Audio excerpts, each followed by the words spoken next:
chapter 2.9, as I set up, was very long. The first section of 2.9 deals with Hate Week. A couple very important things happen in Hate Week. What's the most important thing, do you think? It's the reason it caused Winston to have so much work. Yes, Caitlin. Winston goes into detail where he was at a rally.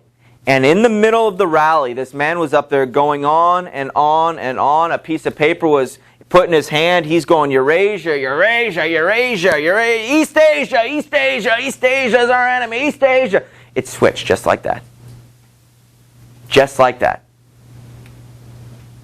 And it's not that, oh, now we have a new enemy. It's, we've always been at war with East Asia. Do we understand? Remember the thinking behind that? We're always at war with East Asia. And that's where Winston and everybody else had a lot of work to do. It's kind of like Word now. We can just go search and replace, search and find. So we could go and find, say, you know, in this book you say, find all Eurasias and change it with East Asia. That would have made their job a lot easier. But they didn't quite have that back then.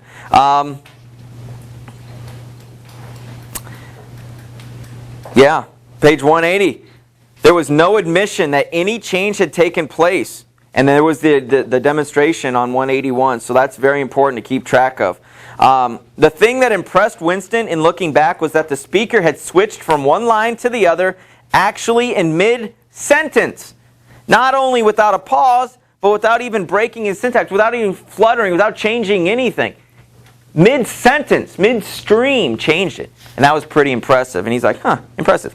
Now, the thing you got to remember is, this big demonstration, this big hate week, all of this stuff is being focused against Eurasia.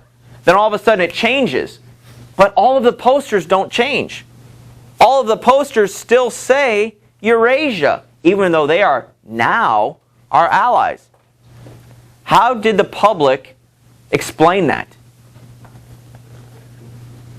Whose fault was it that all the posters are actually of our allies? Whose fault is it always? That's right, Goldstein. Sabotage! Goldstein! Goldstein did all this! So not only do they have hate against their enemy, but they have somebody to blame it on. Goldstein. You see how that just kind of works itself and solves this problem? Big Brother's problem of getting them to accept it. It's, look who did that. Goldstein. Goldstein. Goldstein. Page 183, right in the middle. I highlighted this one line right in the middle of that big paragraph. A deep and as it were secret sigh went through the department. A mighty deed which could never be mentioned had been achieved. So Winston and everybody else had finished. They put everything in the memory hole. Good job, guys. Good job. We did it. But you can't run around and tell people what you did. You know what I mean? But they know that they've just done an enormous, enormous undertaking. Winston finally gets an opportunity to get some sleep. He runs back to the apartment. He reads the Bible. I call it the Bible. The book, okay, Brotherhood Bible, page 184 and 185, which is the belief of Goldstein and the following. Now, a lot of this stuff, especially the beliefs and so on, it should sound very familiar. It was set up in the exposition of part 1 where Winston was going on and letting us learn about this stuff. So some of the stuff might have started to become, you skimming through here and there. But the bottom of 185 was pretty significant, okay, because it explains the 3 superpowers.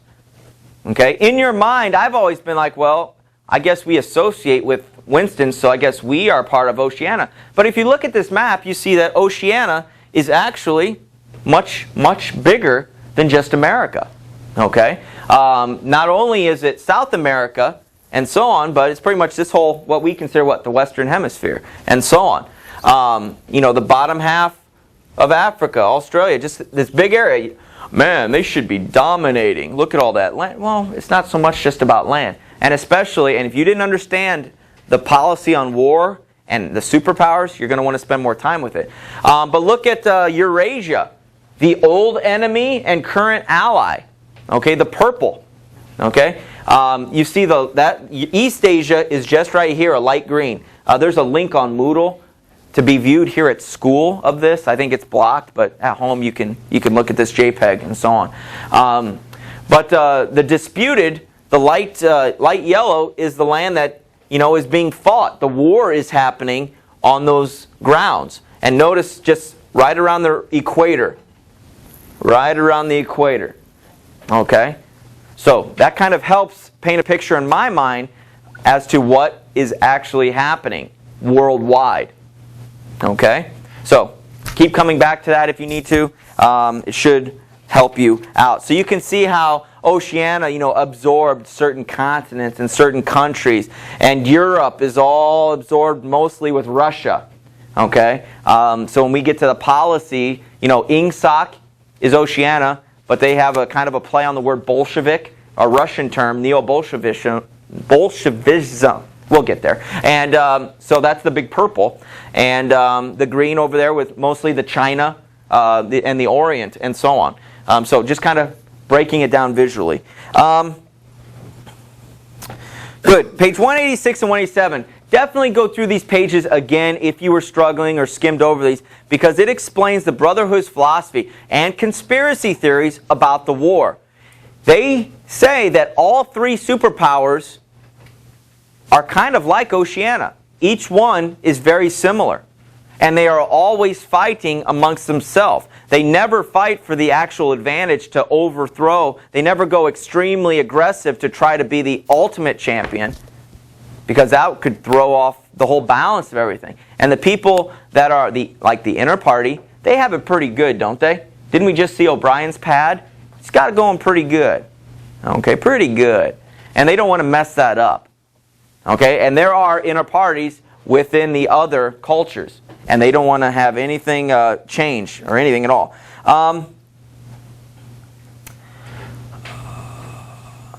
Couple lines here and there spread out. It's always the same war, no matter who you're taking on.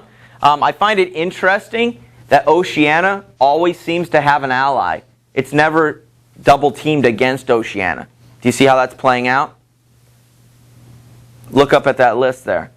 Oceania was allied with East Asia at the beginning of this novel. Now we're allied with Eurasia. Well, how come the Asias don't ally against Oceania?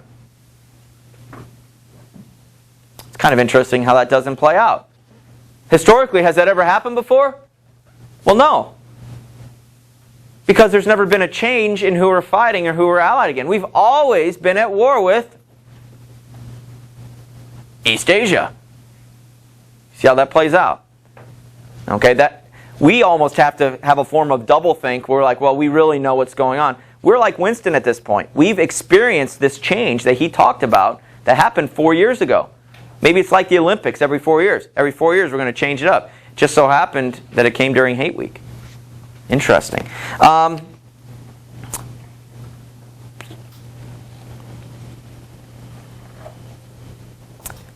They really don't put too much stock in the land that they're fighting over. They're not really fighting to expand their countries.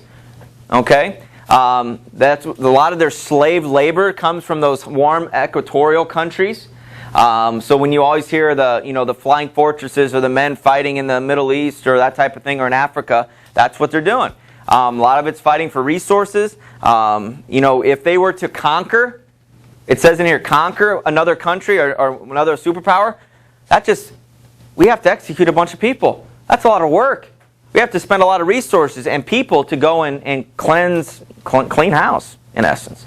Okay? So they really don't have much desire to advance. They're good with where they are at and shifting in powers amongst each other. Page 188, a couple key things.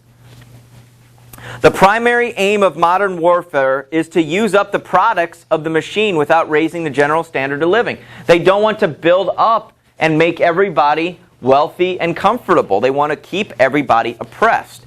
And so the purpose of war is to use up those resources to keep the people back home impoverished. Doesn't that sound maddening and ridiculous? This is Big Brother, this is the Brotherhood's theory as to why the war is actually happening. And you can see why Big Brother would not really approve of this mindset and so on. Good.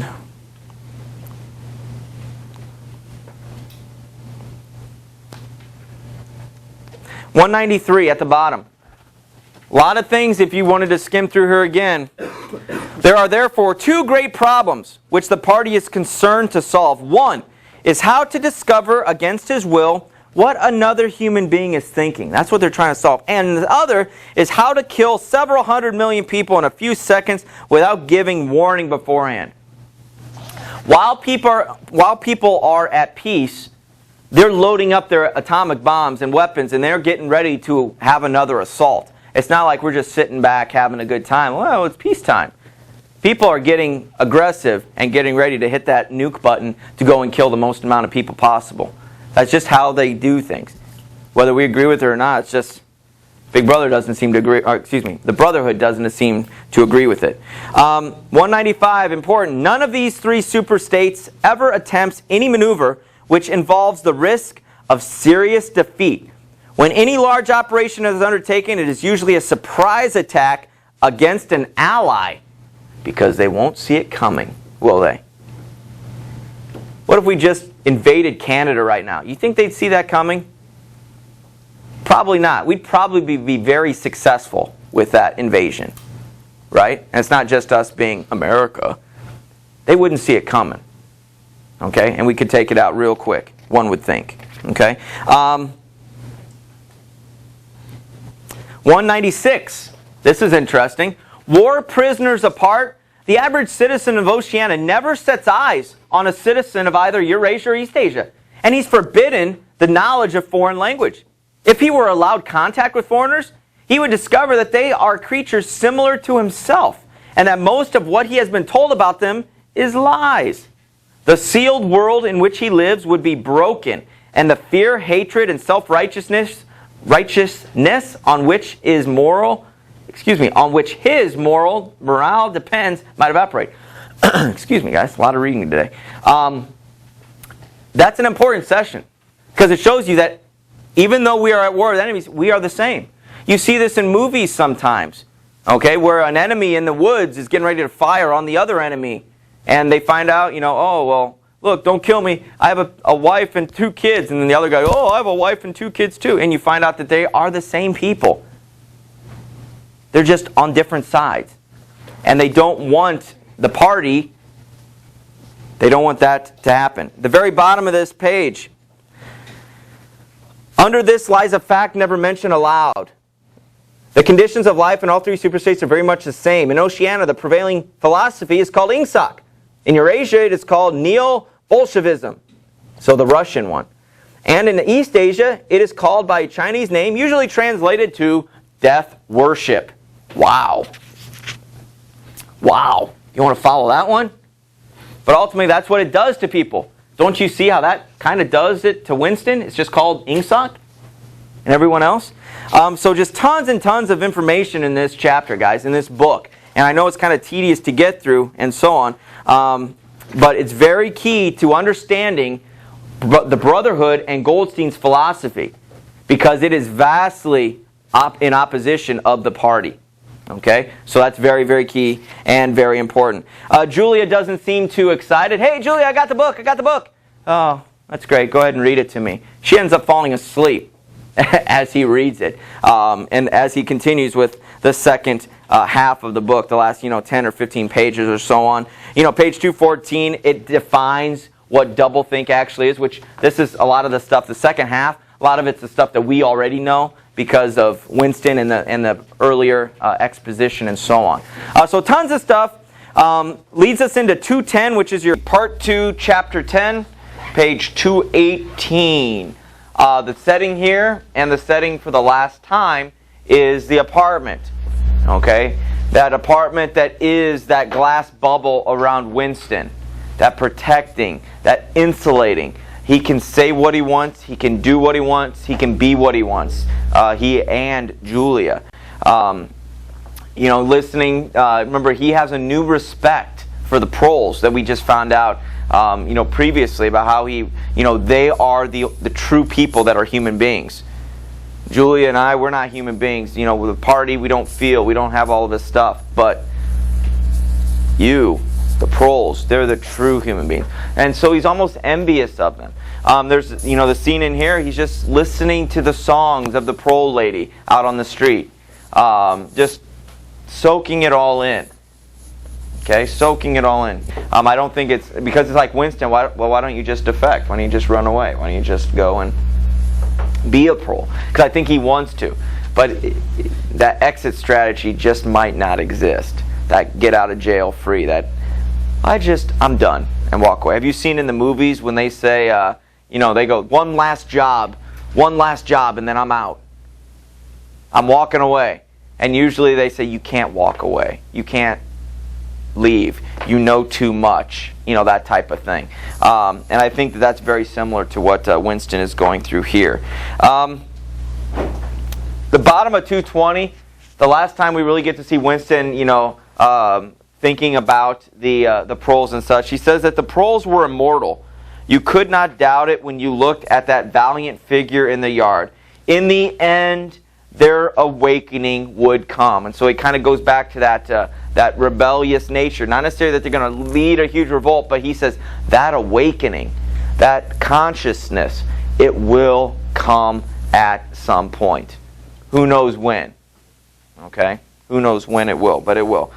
Page 221. This is the big reveal, the big shock.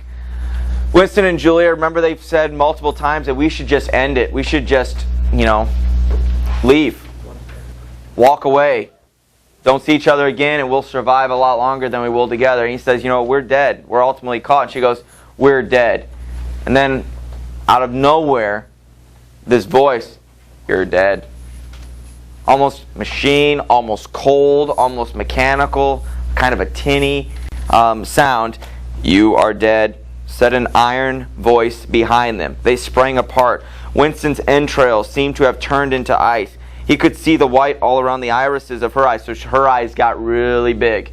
Okay? Her face had turned a milky yellow. The smear of rouge that was still on these cheekbones stood out sharply, almost as though unconnected with the skin beneath. You are dead, repeated the iron voice. It was behind the picture, breathed Julia. It was behind the picture, said the voice. Remain exactly where you are. Make no movement until you are ordered. Okay? And this is the big shock, the big reveal, because behind the picture was a telescreen. But wait a minute. Mr. Charrington said there are no telescreens. They're too expensive. Who is Mr. Charrington? He's a member of the Thought Police, and we see him walking up, being in control of it. Do you recall that moment that I was telling you to annotate in your book several chapters ago, where Winston talks about how Charrington kind of just walks around his shop, kind of like a collector, leafing through his things, and not like a salesman trying to sell stuff? Does this start to make sense a little bit more? He's just doing the job. He's just running out the time. Now, the moment that they say that there's a telescreen, if you're a Winston, don't you start thinking about, uh-oh, what have they seen? What have they heard? What do they have? That type of thing, right? But Winston knows he's hosed. If you think back to that moment, I think it was 1.8, 1.9, when he got the apartment, and they say there's no telescreens, and then, oh, look at the picture. And Mr. Charrington says, oh, it's fixed to the wall, but I could take it down if you want. Kind of calling, a bluffing. Because no one's going to make the old man take it down, right? Because if he did, what would we see? Telescreen. A couple chapters ago, when they're playing house, remember? At one time, I think it was in that scene. It was in the last couple scenes. Julia says, maybe I'll take that down and I'll dust it. Don't you wish she would have now? And if you go back, you would find all of these little things, these little clues that, uh-oh. And so they have to stand still. They have to, not do anything. And then Winston says, the house, it's surrounded. Julia says, now they can see us. Now we can see you. The house is surrounded. The house is surrounded. He heard Julia snap her teeth together. I suppose we may as well say goodbye. You may as well say goodbye. I'm almost intent because they're whispering, they're cautious. But remember, Winston from the beginning said anything above a whisper, the telescreen can pick it up. Okay? And she's saying we might as well say goodbye because remember what they've said will happen to them when they're taken? Do you recall? Pulled apart. We won't know whether each other is alive or dead. They'll make us say and do everything. Do you remember what we want to hold out hope on though? What are they going to hold on to? The feelings for each other. That's right. The love. Okay? If they make me betray you and betray our love, that is when Big Brother wins. Because they're going to make us say and do things that we don't mean, but it's just torture because the goal is to stay alive. But if we can hold on to that hope, we will survive and we will be victorious. And so that's the goal. So she goes, they know their life is over. They know they're done. And then she goes, well, I might as well say goodbye because this is going to be it. And then another quite different voice, a thin, cultivating voice which Winston had the impression of having heard before it struck in. And by the way, while we are on the subject, here comes a candle to light you to bed. Here comes a chopper to chop off the head. The limerick, the rhyme for the church in the picture. Does this rhyme now have a greater meaning for us? Here comes a chopper. You guys are hosed. You're done. And that's all connected to the picture that's hiding a telescreen up there. And so it's just these little things are falling into place very neatly, and so on. Page 223, men started coming in, violently, punching and beating people and dragging Julia out. And he says, that's the last time I saw her, which probably isn't the perfect image that, two lovers would like to have, seeing one pulled out. You can imagine in a movie now, they'd probably be ripped out by their hair and pulled on the ground. Right? You've seen that vision before. But someone had picked up the glass paperweight from the table and smashed it into pieces on the hearthstone. So picked up his coral in the glass and smashed it. Remember how we had a metaphor for that being Winston being protected within the room? Can you see how that smashing is the same as what's happening present time? Okay? His glass world is being shattered. And he's just being discarded and broken and thrown down. And so not only was that glass thing demolished, but his real world metaphor of the world and the apartment and the protection that he had was demolished and smashed all in the same moment. Okay? So if you had problems connecting those two elements throughout the novel, definitely pay attention to that there. They carried her out of the room like a sack, just flinging her over and so on. He said that was the last he saw of her. And at the bottom, he wondered whether they got Mr. Charrington. I wonder if they got him. Then the next page. There was another lighter step in the passage. Mr. Charrington came into the room. The demeanor of the black uniformed men suddenly became more subdued. Something had also changed in Mr. Charrington's appearance. His eye fell on the fragments of the glass paperweight. Pick up those pieces, he said sharply, and a man stooped to obey. The Cockney accent had disappeared. Winston suddenly realized whose voice it was that he had heard a few moments ago on the telescreen. And then his appearance and everything had changed, and he was a member of the Thought Police. And so he was being observed all along. Do you recall the first time we see Winston in Prole District and he walks in? Oh, hey, I'm right here at the shop where I bought that diary. And he walks in. Well, do you remember what Mr. Charrington said to him? Do you remember? I recognized you on the pavement. You came and bought that diary. You here for more stuff? And remember I mentioned that, wow, he was recognized. And Winston tends to try to want to blend in, but this man recognized him. This man probably keeps tabs. Interesting. Party member down here. Wonder what he's doing. Oh, a diary. Okay, well, that's probably not going to be good things. Keep notes. Keep records, and all of that. Everything that happened in the room, you think he was watching? Think he was listening? You think he was taking notes? Oh, yeah. Most definitely. Oh, wow, he brought a little girlfriend with him. Well, there's somebody else that we can add to the list. We didn't have this girl, what's her name? Julia. We didn't have Julia on the list before. Boy, she really slipped through our cracks before. I wonder how she did that. Well, we know because she had a really good cover, right?